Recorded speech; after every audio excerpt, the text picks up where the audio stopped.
Hello, Hamilton parents.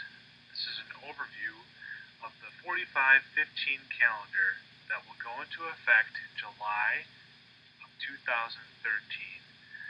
We're very excited at Hamilton about this, and the purpose of this PowerPoint is to help you learn more about it. So how was this calendar created? The calendar work was begun by placing the last day of school on the calendar first. The last day of school is the last day of school for every school in the district.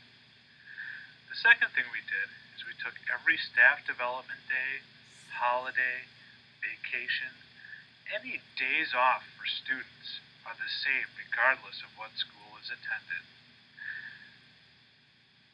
The third thing that we did is we built into our intersessions the times between our quarters. We built in some care for students.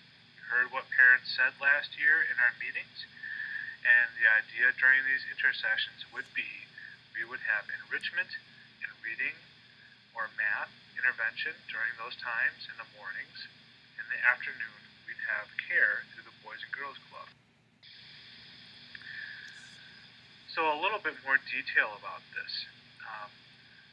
The idea behind this 45-15 calendar is taking the same number of days and spreading them out more evenly across the year. So during those 15-day breaks, we would have some care for some of those days, and some of those days would be a day off to make sure that family vacations, regardless of what school children attended, would align. So in the fall, the last week in August is off for everyone. That's staff development. So regardless of what school children attend, the last week is off. The first 2 weeks in October is the first of our intersessions. In the winter, holiday break is off for everyone through January 1st. The intersession for our winter happens January 2nd through January 10th. And in the spring break is off for everyone, and our intersession occurs from April 2nd to April 11th.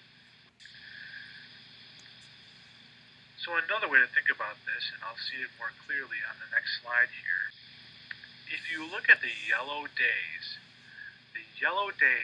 on this calendar show the days when Hamilton students would be going to school and the rest of the district wouldn't. For those of you who have been familiar with summer school, there is some overlap here. Summer school will continue through August 2nd as it has in the years past, so our students really would be, many of our students in our district would be in school during this time. The pink highlighted days then are the days when Hamilton students would not be required to be at school, but the rest of the district is.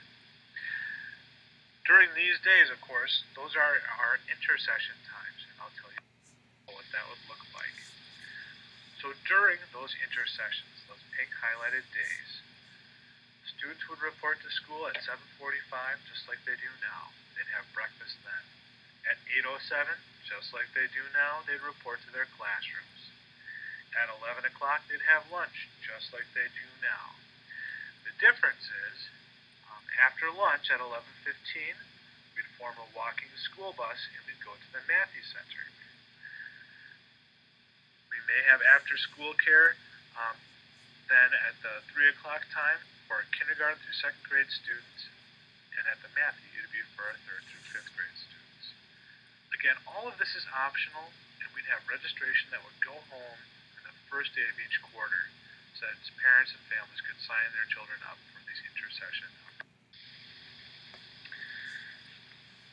Literally, at the creation of this PowerPoint, the district is still working on all choice and charter registrations. Before December 15th, we will contact the parents of all of our Hamilton students with protocol for signing up for this unique opportunity. On November 27th, we will have another parent meeting in conjunction with our PTO. It's November 27th at 3 o'clock to go over some more questions any people might have.